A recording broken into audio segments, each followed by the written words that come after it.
This is the Soul Expansion Soundboard, an hour of honest conversations and straightforward advice on spiritual growth, limitless creation, and enlightened evolution. With 3 certified spiritual coaches and soulpreneurs who understand what it's like to navigate spiritual growth in an ever-changing world. You'll be part of illuminating discussions featuring spirituality, self-development, inner healing, manifesting, and expansive creation of the abundant life you truly deserve.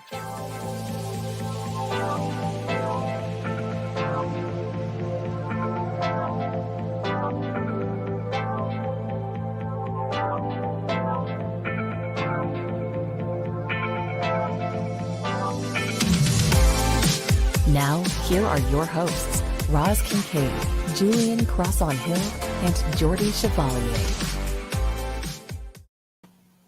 Hello, and happy Friday. Welcome to the Soul Expansion Soundboard. I'm spiritual life coach and human design specialist, Julian Crosson-Hill, and I'll allow my lovely co-host, Roz, to introduce herself. Hey everybody, I'm Roz Kincaid. I am a certified spiritual life coach and founder and owner of Soul Healing with Roz. Welcome back. So today, you guys, I am going to be giving away a very, very special book that I have been reading. It is called The Soul of Money. And that book has really, really helped me to understand not just the alignment and the spirituality of money, but the energetics of money. Everything is energy. You'll hear us say that multiple times today, but money is also spiritual. So make sure you drop a hashtag giveaway in the comments and also say hello, get in here and say hey to us. Don't come in the house and not speak and tell us where you're from. So listen, also you guys, I want you guys we want to share with you that, of course, today someone is missing from our group today. And Jordy shared with us that she has decided to move in a different direction. And so you will now be seeing our lovely faces, me and Julian, from here on out. And we wish Jordy all the best going forward. And we know that she is going to find what is aligned for her and just rock it out and kill it. So all the best to you, Jordy. Yeah, definitely. Fun journey, Jordy. Mm-hmm. Hey, we've got Maria here from Dayton, Ohio. So today we're going to be talking about a very special topic, I think, and that is when what you desire doesn't manifest. And most of us have heard of The Secret. We've heard of the law of attraction. We've done a lot of work around trying to manifest what we desire, and sometimes it just flops. I've had ones fizzle. I think everyone has. And so Roz and I are going to talk about, we're going to start by just sort of talking about what manifestation is. So if you're new to that concept, we're going to talk about that and break it down for you. But then we're going to get into, why does it sometimes seem like it doesn't work, and what do you do when it doesn't happen? Yeah, this is going to be a really good one. And I had to think a little. I took a little walk before this show today, and I thought about manifestation, what it is, like where does it all come from. And first and foremost, let's just get behind the fact that we are always manifesting because we are ever evolving energy. We are always creating. We are always shifting and changing, and the energetic field, the quantum field, is always available to us to pull things into our reality. So first and foremost, let's get behind the fact again that we're always manifesting, whether it's something positive or something not so positive. And we have the power to actually change things and manifest something different for ourselves that we want to experience. So I always like to start with the definition. Okay. A nice strong definition. And what I found, according to the Oxford Dictionary, is that manifestation is an event, an action, or an object that clearly shows or embodies something, especially a theory or an abstract idea. So The thing that stuck out to me the most about that definition is the embodiment part, because Yes. that piece is the linchpin to really pulling things in to your existence, into your reality, right? So spiritually, on a soul level, everything you want is already created.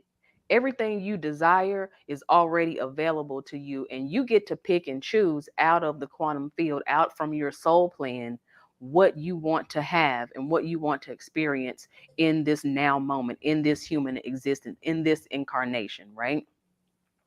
And so a lot of times like today's topic, we talk about, well, what, when something you want doesn't manifest, it goes back to not just the energetics, but the embodiment of what it is that you want. Julian, did you have anything to add with that?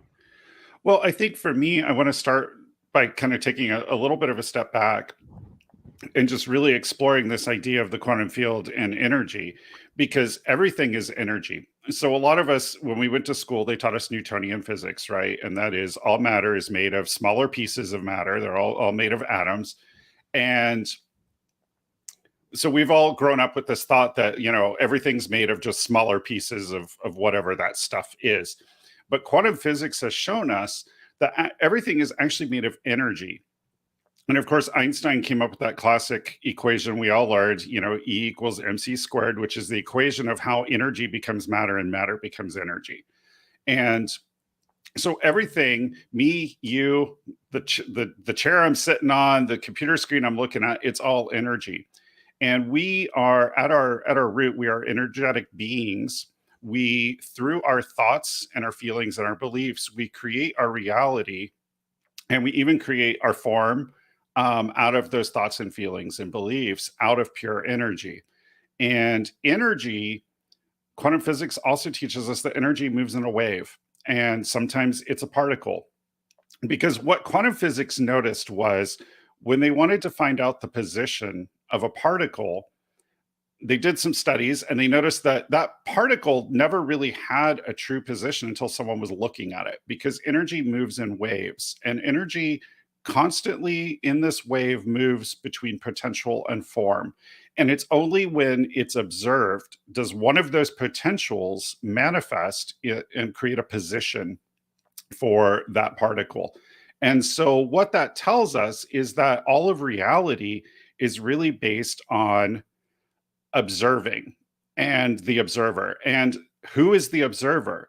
Well, if you've ever thought about what you're thinking, that person looking, like observing your own thoughts, is the observer. It's your higher self, it's your soul, it's your spirit being, it's that part of you that is pure energy. Definitely. Everything is energy. I mean, shit, y'all, what y'all want us to say? Everything is energy. Like, it is. Like, science has proven it. Like, I don't really have anything to add to what Julian said. He gave us a very good rundown of the scientific explanation that everything that you touch, see, is, when you boil it down, is energy. Nothing else to say. Listen, you guys, make sure that you're dropping any comments or questions around manifestation that you have in the comment section. We're watching them, we're monitoring. Again, hello to everybody who has joined us, and we want you to engage, because it gets the energy going for us, and it kind of like gives us inspiration to open up this conversation, because this one here is, manifestation is trending. It's always been trending, but it's always been around. So it's not really new. So let's talk about how manifestation works. Like, there are several different processes for manifestation. But again, um the basis of manifestation, I believe, is made of the desire. It starts with the desire, and I would even go as far as to say that even before that, it starts with your soul. What is the soul plan? What is the soul purpose? What is the soul's mission? And then once you incarnate into human form, like, you get to collaborate with your soul to pick and choose what you want to bring into this existence, right? So it starts with the soul plan. It starts with the blueprint. It starts with, a template. And then you have the desires. Once you dropped into this flesh and this body, it starts with the desire. So manifestation works by wanting something. That's how it starts. You want something. And then again, going back to that definition, it's embodiment. It's not just feeling like getting to the end part and feeling into having it, but it's starting right now, step by step, small piece by small piece, and starting to shift behavior, shift thoughts, shift the way you speak, shift the narrative of what you want, and starting to, because all of that emits energy back out into the universe, and it's communication to God, goddess, whoever you call it in the universe, that she wants to call this in now. And it's crazy because I see it as like a grocery store. Y'all, my visions, y'all just go with me on this, okay? So I see it as a grocery store, but you don't get to go and like get behind the counter and go shop. You pull up to the counter and you look around and say, "Ooh, I think I want money today. I want $5,000." Just use this as an example, or a pair of shoes. Let's go with that, ladies, men. We want a pair of Gucci shoes or whatever the case may be, and you ask for that, and spirit goes off and makes this stuff happen. But then you got to go sit your ass down and wait. You got to go sit down and wait for them to pull it off the shelf, shine it up, make sure they got your size, make sure it's just right for you. Then you receive it. But see what I'll get into later, what happens that blocks that whole waiting period. Because there is a waiting period. Like even if it's a very short period of time, you got to wait to receive. Like you got to be in position to receive. Maria says she loves how spirit gives us some of the amazing images to explain the grocery store. And yes, girl, the shoes. Because listen, mama need a new pair of shoes. Julian, what's coming up for you about how to manifest? Well, I think the waiting thing is really triggering for me our misunderstanding of time, because in like the energetic realm and in the spiritual realm, time doesn't really exist. Everything is just now, and it's all happening simultaneously. But of course, in our 3D sort of realm that we're in this like embodied form, we experience time as a linear progression. We don't experience it all at once. So, for spirit, it's instant. We think it, we feel it, we desire it, we embody that energy, and it comes into being. But for us, we experience that as a waiting period. And part of the thing that sometimes gums up our manifestation work is we get so bogged down in that time. We focus on the past. We live in the past. We replay our past experiences, and we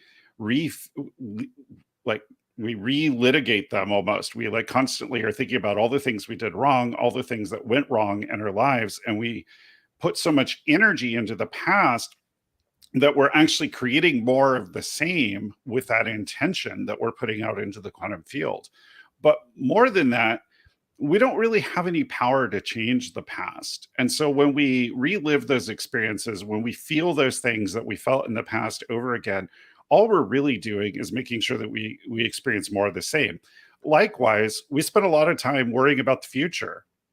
Am I going to have enough money to pay rent next month? Are people going to like me when I go to this party? There's all these like future worries, and we're trying to live our life in the future. We're trying to plan ahead. We're trying to look at what tomorrow's going to bring and live our life in the future. And again, we don't have any power in the future. If we want to change what we're experiencing in our world, the only moment that we have to do that is right now. It's in the present moment, which means that a big part of being a successful manifester is being mindful of what am I thinking, what am I feeling, and who am I being and embodying in the now, in the moment. You've got to let go of the past, and you've got to stop worrying about the future and just live right now. Exactly. Because right now is all you have. Going back to physics and science, right now is all that you can experience as a human being right now, even though multiple realities exist at the same time. You as the observer can only observe one reality at a time, and that is now. That's not what happened yesterday or 10 years ago, and that's not what's about to happen 5 years ago. You can't be in tomorrow right now, like Right. humanly. So all you have is right now, and you have to focus on what's happening right now. But here's the thing with that, though, and Julian, I wanted to ask you about this. If that is the case, here goes my open head. If that is the case, then how we say that, but at the same time, we also advise and direct people, not direct, but advise and guide people to feel into what it would feel like. So some people may see that as a bit contradictory. Like be present, be in the now, but feel into what it would feel like when you have it. So can you speak to that just a little bit? I sure can. So, what we're doing when we do that is not so much thinking about what it's going to feel like when we have it. Hmm. We're thinking about we're trying what we're trying to do is feel that we already have it in the now, right? We're trying to trigger that energetic, like we're trying to embody that energy of already having it.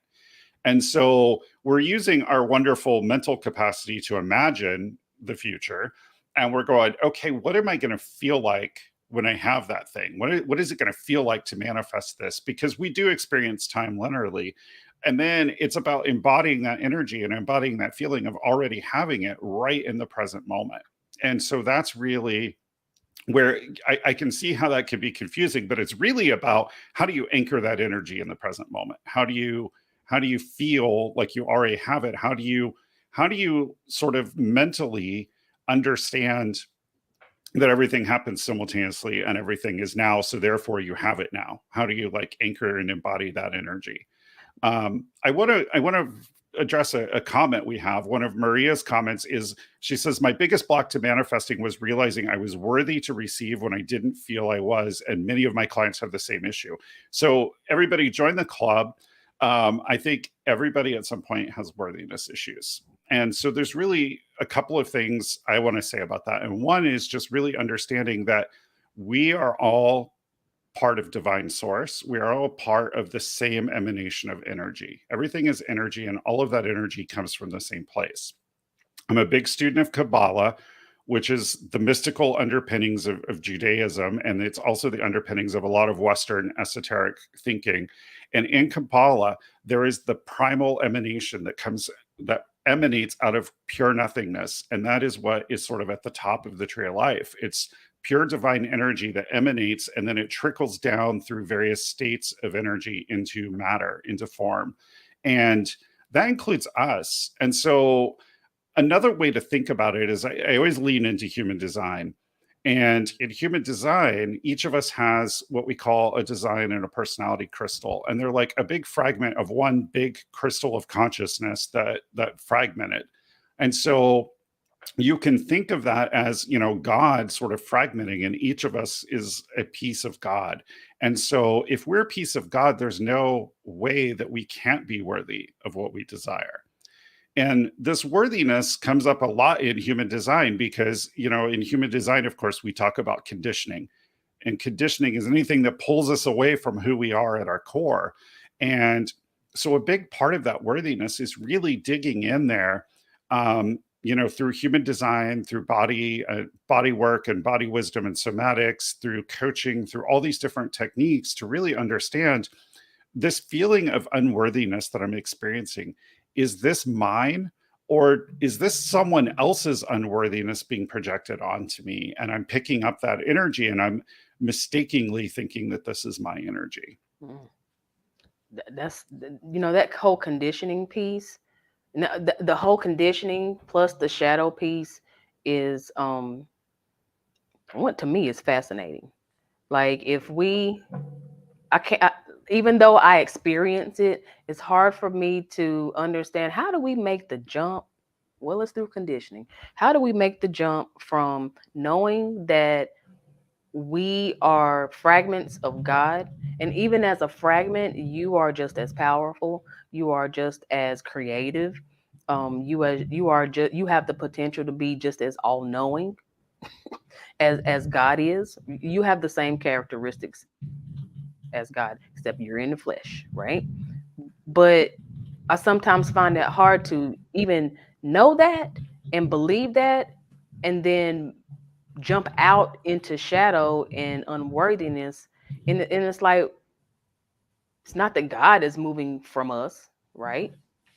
It's not that God is disconnecting from us. It's that from our conditioning, we jump into shadow. And the moment that you jump out of soul and into shadow, um, you start to experience more of that unworthiness, more of that I can't, more of that I don't deserve type of thinking. I hope that makes sense. Y'all let me know in the comments if what we talking about makes sense for you. Yeah, Sound absolutely. And if you have questions in the comments, please do. And don't forget to hashtag giveaway to win the book, The Soul of Money, that Roz is giving away. So I put it in the comments, but I'm not sure if it works on LinkedIn. So Maria, the easiest book to learn Kabbalah that I think is actually kind of a fun read, called The Chicken Kabbalah by Lon Milo DeCat. So that's probably the most accessible book on Kabbalah, because it can be a very difficult subject. So I love what Roz was saying about the shadow and how we get pulled away from that. And, that's a lot of what human design is all about, is where are we showing up in the shadow? Where is our energy being influenced by other people's energy? And worthiness is a really big piece of this. When we feel that we really are worthy of all the things we desire, that's when we really step into manifestation. But there's also, I think, another piece of this besides the worthiness, is that embodiment. How do you embody that divinity? How do you embody that understanding that you have the ability to create your reality, to manifest what you desire, to live the life that you want, to be a limitless being? How do you embody that energy? And there's a complicated sort of interplay between our thoughts and our feelings, and how we're feeling energetically, and the actions that we're taking, and all of this. They're all sort of signals that are going into the quantum field. So we need to align them. But I also want to sort of debunk this idea that, you're doing all the things, and you suddenly had a doubt, or you thought one thing, stray thought, and suddenly it ruined the whole manifestation, because I don't believe that that's how it works. I don't believe that the way we manifest, or the way we interface with the quantum field, is so fragile that one stray moment of thinking something negative, or being angry, or experiencing a powerful emotion, is going to wreck your manifestation. And I know Roz has some opinions on that. Yeah, no, that shit ain't true. Like, that's my opinion on it. Listen, that is not true. Just because, like, think of it this way: just because you have one bad day or a few bad days doesn't mean your life is wrecked. Like, apply that to your process of manifestation, or the idea of manifestation. Because you got a stray thought or a few stray thoughts, or you kind of dip back down in your energy about what it is that you are trying to pull into your reality, doesn't kill the whole plan. Like, it just means that you're a human. You feel shit. Listen, let me tell y'all something. You are human. Okay, let's get that together. I'm looking right here in this camera. You are human, and you are going to dip into shadow. Like, it's inevitable. You're going to dip in the shadow. But here's where it becomes problematic: when you stay in shadow and you don't, you know, exercise your tools and execute your strategies to get back either neutral or above neutral in your energy around what it is that what you want to manifest. So no, I don't believe that because you have a bad thought, or you have a bad feeling, or you pop off about it, or you get discouraged about it, it doesn't cancel what it is that you're trying to alchemize in your life. Yeah, absolutely. So real quick, Rod has a question. He asked, if you don't get what you manifest, then it wasn't meant to be. Good question. um, okay, let me give you a personal example to kind of answer this question. So, um, I desired something very deeply to have it in my personal life. Um, and I did all the things to try to bring it in. I prayed about it. I did, all the steps, all the steps, the whole process. I felt into it. I did rituals, all of these things, and it just would not happen. It just would not happen. So, through an Akashic Records reading, I found that me wanting this was not actually a part of my soul plan. However, now that I am in the incarnation, now that I am in my human form, I've had the opportunity. Now my body, now my humanness wants something different that was established in my soul plan, because that can happen. You could have a soul plan with God and soul and spirit, and y'all can have that thing nailed down, and then you come into earth in real life and be like, well, wait a minute, I want to change the plan. And that's okay to do. But what happened for me is that there was some contrast that that came up, where my soul was like, this is the plan. My humanness is saying, but I want this. And then my soul was like, well, we have all these other things that we want to give to you and present to you, and all these other things that are possibilities. Do you still want that? And if I still wanted it, then what I would have had to do was reconcile or get with my soul and change the plan. So that's the long answer. I hope it made sense, but no. Sometimes it's not meant to be, and other times is that your humanness wants something different than what the soul plan is. And Yeah, you I make would. a choice. Like, you unconsciously make a choice to either have that or not. It's not that anybody's punishing you, saying no, no, no, you can't have that. That's conditioning. That thinking, that's conditioning. That if you think that spirit is withholding something from you, there's a contrast there, you and soul need to either get on the same page about it, or you need to drop it and get with the plan. That's all it is. I hope that helps, Rod. Does that? Let me know in the comments if that answers the question. Yeah, I want to add to that a couple of things that kind of came up for me. So, as Ross said, we're human.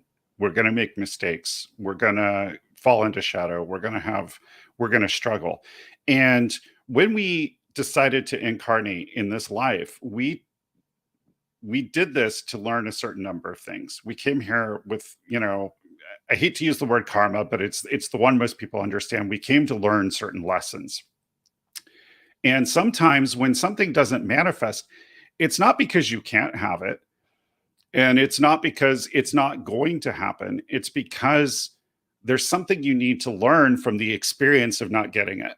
And that manifestation not showing up is spirit signaling to you that you've got some work to do.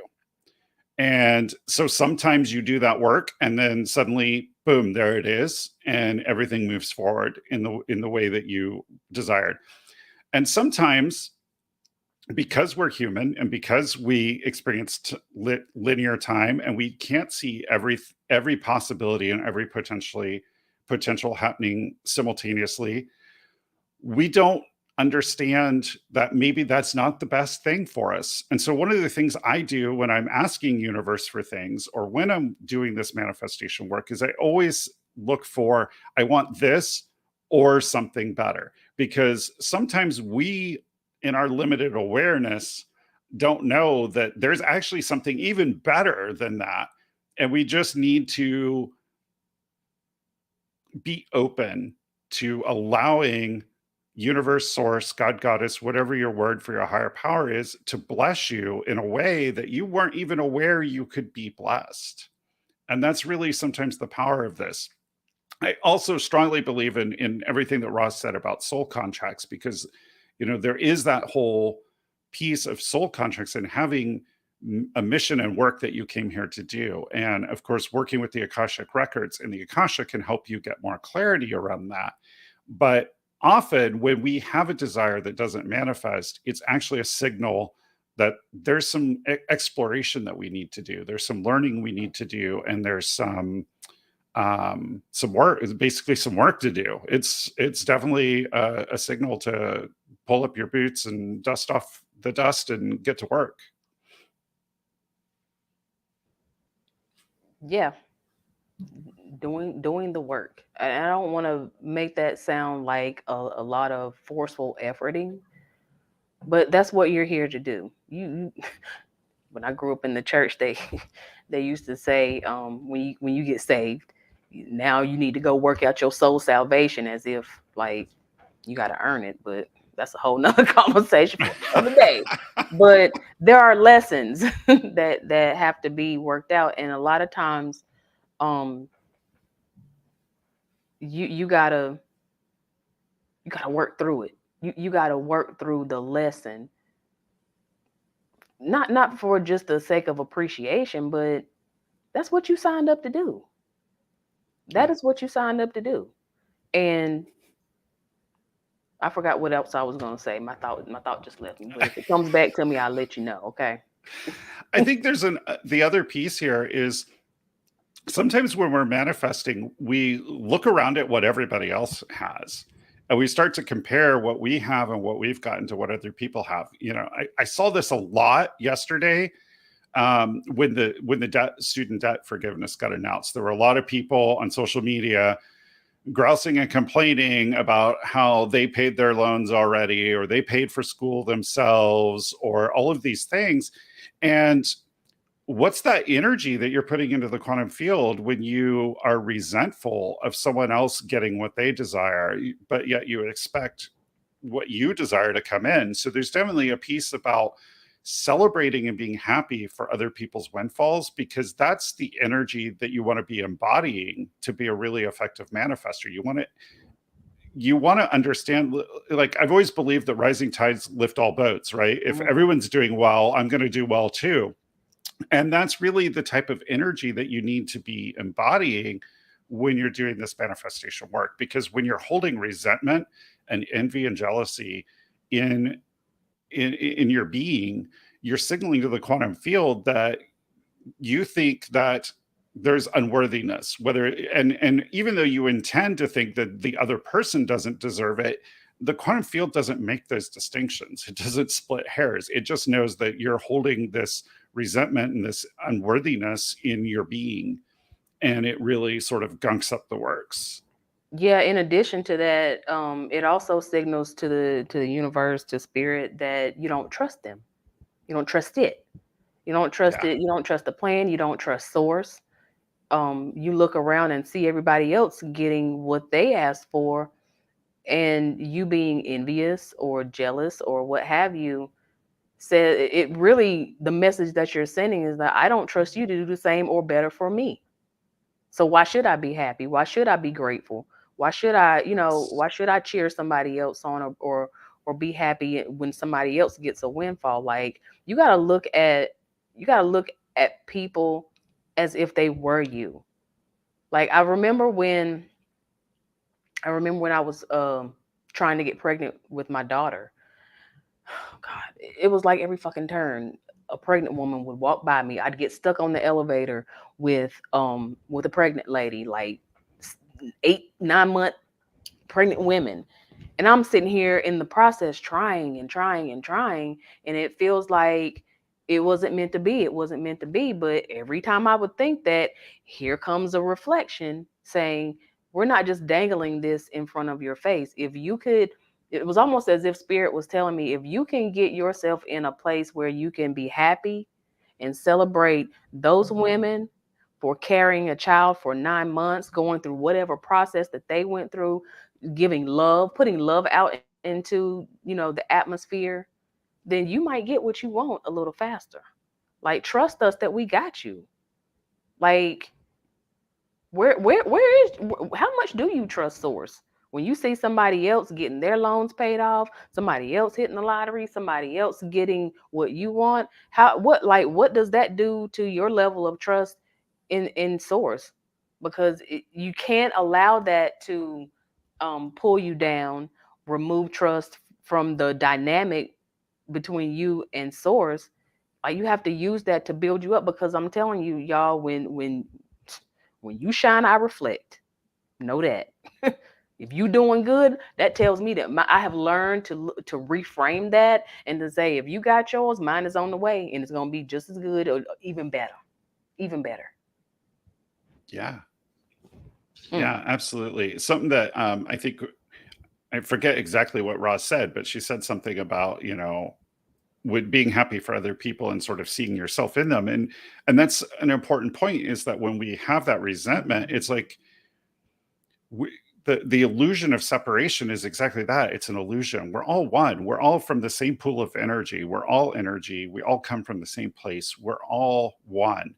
And when we can look beyond the boundaries of this form that we're inhabiting and really see, when I can see Roz as the same as me, or I can see a complete stranger or homeless person as the same as me, or a rich person even, I'm recognizing that we're all one, and instead of holding that resentment, then I can feel more connected. I can feel more love, compassion, and empathy for other people. And that's the energy that we want to embody if we're going to participate in our dance with the quantum field, because it's really like a dance. You move and the quantum field responds. And that's really what we're doing here, is we're flowing and dancing with the quantum field, with the field of infinite possibilities that's all around us. Absolutely. Absolutely. So you want to move into a couple of ways that we can like get into this manifestation and kind of help refine it for people. I know we had talked about like meditation and affirmation, and even you and I, Julian, most recently had a conversation around like manifesting money and affirmations. And I tend to get hung up on saying affirmations. Like for those of you who don't know, affirmations is repeating a phrase over and over again. But it's not just repeating the phrase. Like you got to believe it. Like you got to buy into it. You have to put your energy in behind it. When I was in church and singing in the choir director, when he or she observed the choir not like putting forth like umph into the lyrics or into the song or helping people to feel it, she would snap at us and be like, give me some attitude, say it with energy. That's the same thing. That's the same thing with saying these affirmations. You just can't repeat, I want money, I want money, I want money, or I have, or I am abundant, I am rich, whatever affirmation you're going to be, you choose to repeat. But you gotta put something behind that. Like anybody can go and say some words 10 times a day, but the shit ain't gonna do nothing if you don't put some attitude and some energy behind it. Okay. Yeah. Yeah. So my thing with affirmations is, really, there's a couple of things. First of all, it's important how you write the affirmation. You don't want to be affirming something that you don't want, right? You don't want to be saying, don't make me poor, because what the universe is hearing is, poor over and over and over, and they're feeling the energy of poor. So you always want to write them in the positive. You also want to write them in the present. Don't be saying I'm gonna have, or I'm getting, or it's coming. Say you have it now. Like, make them in the present. And then for me, the real power in affirmations is when you approach them with what the Buddhists call beginner mind. And beginner mind means that you're coming at it as if you were a beginner, when Buddhists talk about beginner mind, it's about sitting down on that meditation cushion as if you've never meditated before, and paying all of that attention to your mind and your thoughts. And so with affirmations, we come to affirmations with beginner mind when we do things with a lot of intention. We put a lot of feeling into them. And so if you're memorizing your affirmations and you're just rattling them off by rote, that's not beginner mind. Beginner mind would be to write them out, and and very consciously like reading them. Even though you may have memorized them, take the time to read them and really see and feel and experience every word. That is beginner mind. And when you approach it from beginner mind, you are embodying the energy of that affirmation. You are putting more force into that affirmation than when you just sort of by rote repeat a memorized phrase over and over. Yeah, definitely. The I am statements, the statements of present, is going to be very powerful. I like that what you said. There's also meditation that comes into mind. So listen, your mind is powerful, and our imagination is powerful as well. And even if you don't have a regular meditation practice, just sitting and using your imagination can be considered a meditation. But the first thing you want to do if you're going to use meditation as a tool for manifestation, first of all, get your body calm. Like get your nervous system to calm down through breath work, get your body to relax, right? So that that energy can be open and receptive and malleable. Like you want to receive stuff, so get yourself like in a position to receive, right? So when you use meditation as a tool, it's about the imagination. Like I don't know what happened. Like we've been socialized out of being imaginative. Yeah. And it's really been discounted that imagination is creative. Like I don't understand how we can teach kids to be use your imagination. But then when we get older, it's like I don't have any imagination. I can't do anything. I can't see it. Like you can see it. Yes, you can. You can see it. Like stop with that. Like stop buying into that. Like that's not true. It's true because you're making it true. So sitting and just imagining having not no and a lot of this you got to get out of the how. Like not imagining the A B C B steps to it, but imagining receiving, Yes. imagining having it. Because if what happens to the body, to the emotions, is your emotions are going to follow that imagination. That once again sends out signals to the universe like, oh, she really wants this. So let's get over here and make this happen because she is showing us that she's about that life. She wants this. She really is trying to pull this into her being, her energy. And again, we talked about embodiment. Well, before I move on to that, Julian, did you have any points to make or any thoughts to share around manifestation as a tool for meditation as a tool for manifestation? I have a lot of thoughts on meditation. So, one of the most harmful ideas for new meditators is the idea that you silence your mind, that you Mm-mm. stop thinking, like, that you empty your mind, because that's not what meditation is. What meditation is, we've already talked about the way our thoughts create our reality. And what meditation is about dropping the noise level in your mind so that the observer can look at what you're thinking. It's not about stopping thinking, like not thinking and just being there with an empty mind. It's about noticing what your thoughts are and observing them without judgment. You're not there to judge the thoughts. You're not there to control the thoughts. You're just observing yourself thinking. And that's a really important thing because that creates that mindfulness in the present moment about what am I thinking? What am I putting out into the quantum field? That's how you start to notice what kinds of false beliefs you're holding, what your personal narrative is, which is really shaping your reality in a strong way. And I just want to share a scientific thing about visualization and imagination because this always sort of blows me away. And I think, like Ross said, we don't give enough emphasis to imagination. So there was a study where people were split in two groups, and one group practiced the piano every day. And the other group sat and imagined that they were playing the same piece on the piano. They imagined and pictured in their mind where their fingers went, how the keys felt, the whole thing. And then they tested them, and the group that imagined playing the piano improved nearly as much as the group that physically practiced. So your mind doesn't know the difference between doing the thing and imagining the thing. And that's why visualization is such a powerful tool for manifestation, because your mind doesn't know the difference between you imagining you have that and you actually having it. Your mind is you got to play a trick on your mind and not let your mind play a trick on you. This is what I heard.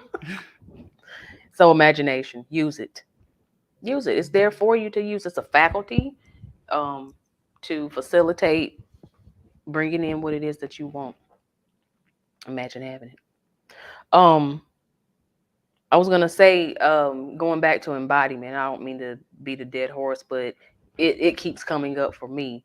When we talk about embodiment, we mean not just imagining it and feeling into it, but behaving as if you have it.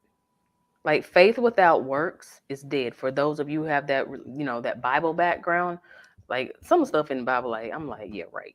But some of the stuff in the Bible is like, yeah, and that's one of them. And like faith without works is dead. Faith without any action, just believing, is not as potent as believing and taking action behind it.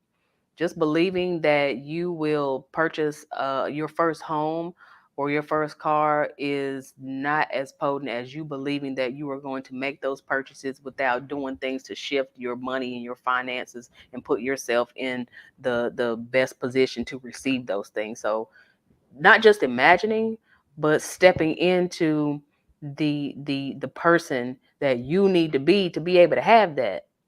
Like you got to be it. You got to start acting like it. And it's not a fake it till you make it type of thing, but start to change behaviors, start to speak differently, starting to have conversations around what it is that you want, right? I used to think that if I spoke about what I wanted to somebody, then it wouldn't happen. And that actually happened for me a few times. Um, and I believe that that's happening for me because I'm buying into that. I'm manifesting that to be true. That if I want something and I tell somebody that I want it and I talk about it, then it's not gonna happen. I'm creating that. I'm creating that to see that in my world. Whereas I've now started to have to practice sharing my heart's desire um with people that I'm drawn to. Because everybody's, your stuff ain't safe with everybody. Let's just be real. Okay. But sharing with safe people about the things that you want. And because listen, you share some stuff with people and they know how to cheer you on or support you, they'll jump in on some stuff with you and support you and invest in you and do things with you to further what you want or to help you to have things that you want that you wouldn't be able to get on your own. Yeah. Yeah, I want to kind of add to that on the embodying piece. It's not just about taking any action though, because there's a tendency to kind of flail around and take frantic action or to try to figure out how it's going to happen, right? We don't need to understand how it's going to manifest. We don't need to understand what it's going to be, how it's going to happen, and we don't need to try to force it and make it happen through our actions. So what we're talking about is really aligned action, and it's action that's, well, part of it is intuitive. It's really about what do I feel called to do in this situation to help this manifestation. And as Ross said, it's also about being the person who has that thing. And that doesn't mean you go out and spend a bunch of money you don't have because you're trying to manifest money, but maybe you go browse that store that feels uncomfortable because it's an expensive store and you haven't normally been able to afford it. And so, there's a tendency for people to sort of sort themselves into what they can afford. And, I had a friend once that I shop at Nordstrom. They're a little more expensive. I had a friend that I took to Nordstrom and she was just really like, I'd never been in here. And she felt really uncomfortable while we were in there because to her, it was out of her reach. And so, one of the ways that you can start to be that person is go into those stores that would normally make you uncomfortable and look at things as if you could afford to buy them. I'm not saying buy them and like run up a bunch of debt that you can't afford yet, but start to look at those things. Be like, I'm going to buy this thing. This is something I really want.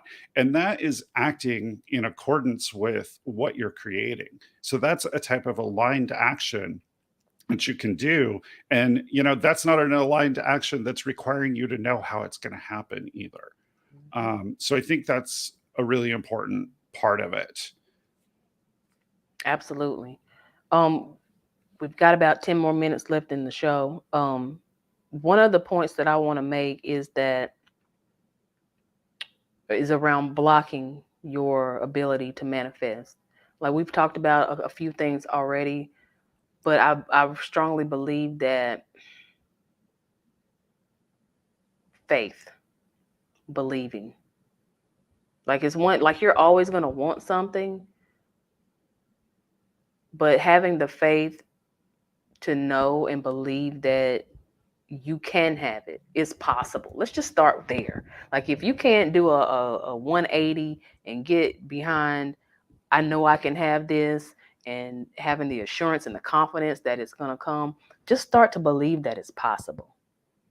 Because I'm guaranteed that if you're even thinking about it, it already exists. It already exists out there. What you want wants you, and it's not just a cliche, but the the fact that it already exists supports that statement. Like it's already out there. You just have to choose and have the faith to to know that it's possible for you to experience. So that's my point on that. I want to just add one thing to that, and then we'll start to wrap up here. Um, if you aren't able to really believe that and really feel that and hold the highest frequency and vibration for yourself yet, and sometimes there's things that we want, or there's things that are happening in our life that prevent us from being energetically in that place, find a trusted friend or family member to stand in the gap for you. Have them imagine you having it, have them affirm that you've got it, have them hold that energy for you.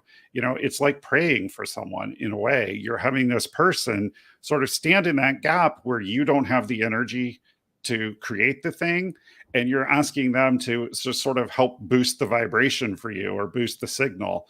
And that can be a really good way. And also, I think sometimes we're really driven by success. And so when we get a friend to do that and then it happens, it sort of boosts our own energy and makes it easier for us to embody that.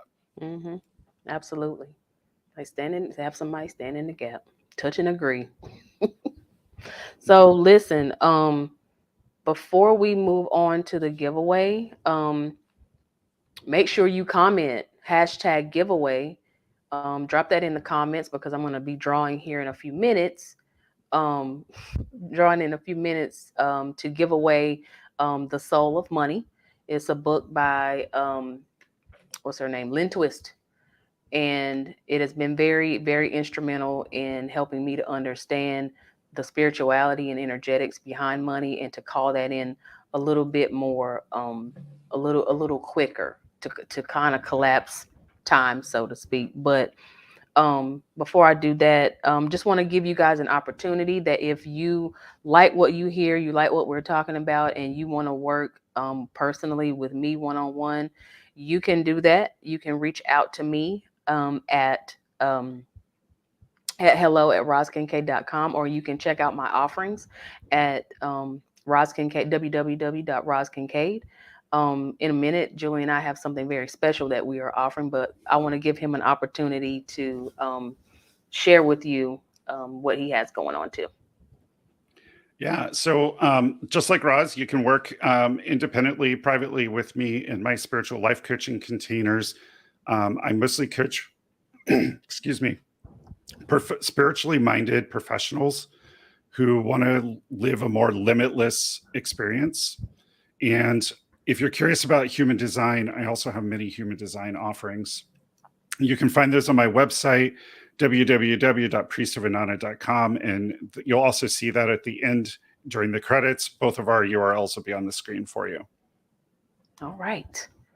So let's get to want to share? We got one more big piece of news. Yes. So Roz and I have been doing a lot of work with manifestation together, and we've been getting on calls and talking about our experiences and what works and doesn't work, and what, basically having a multi-week extended session of what this has been.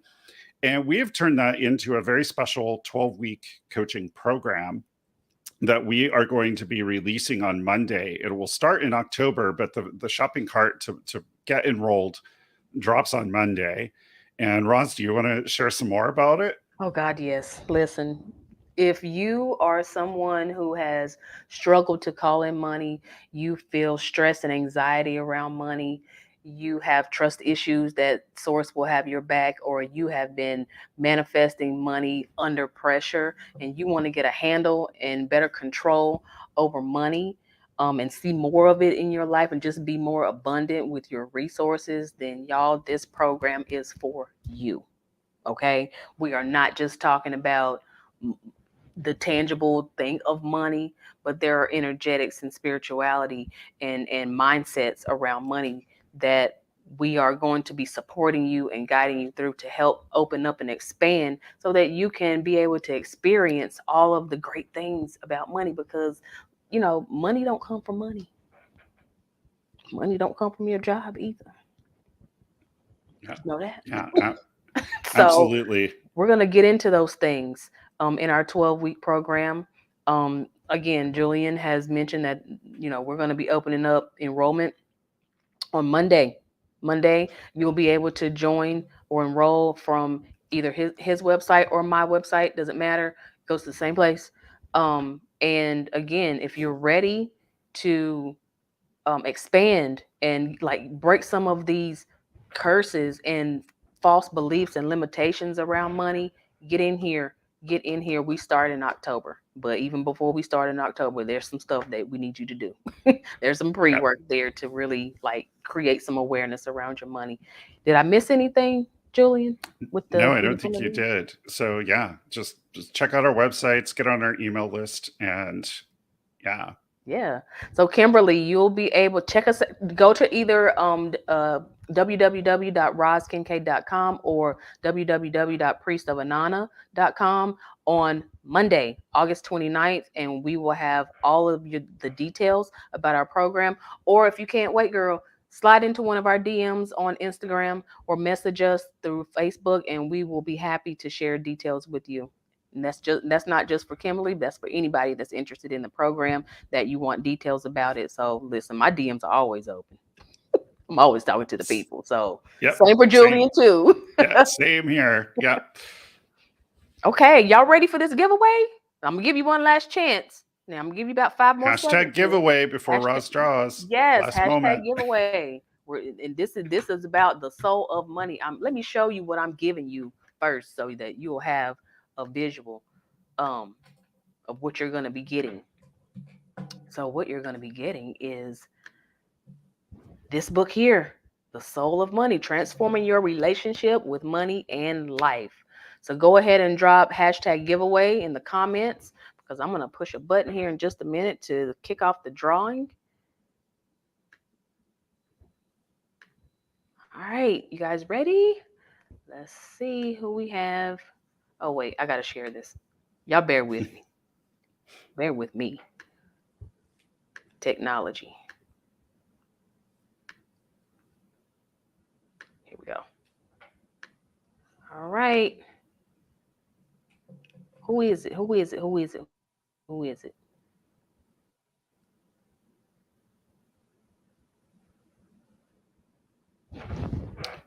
Timothy A. Yay. Wilkerson, congratulations. You are our lucky winner today.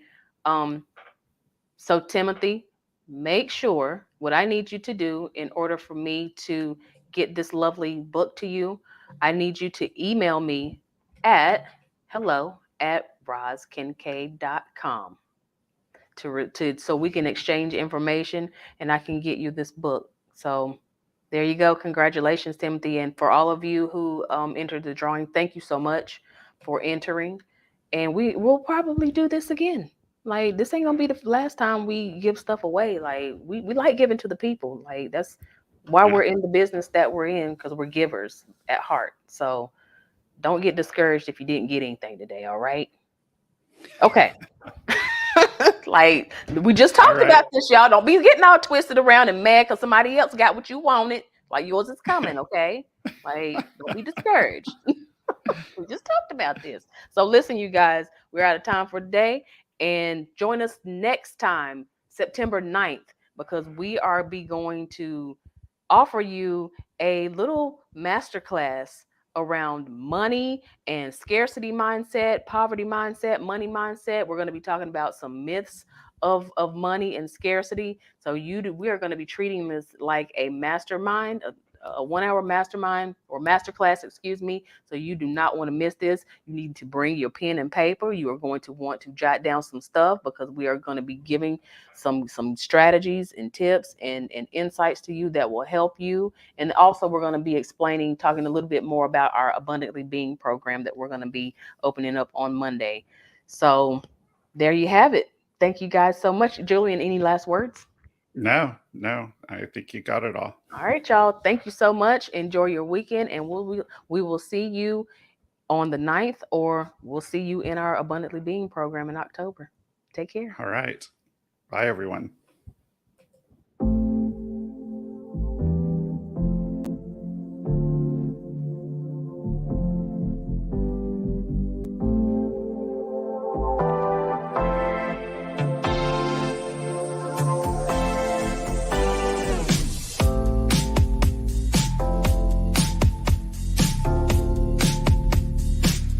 This has been the Soul Expansion Soundboard. Join us live every other Friday.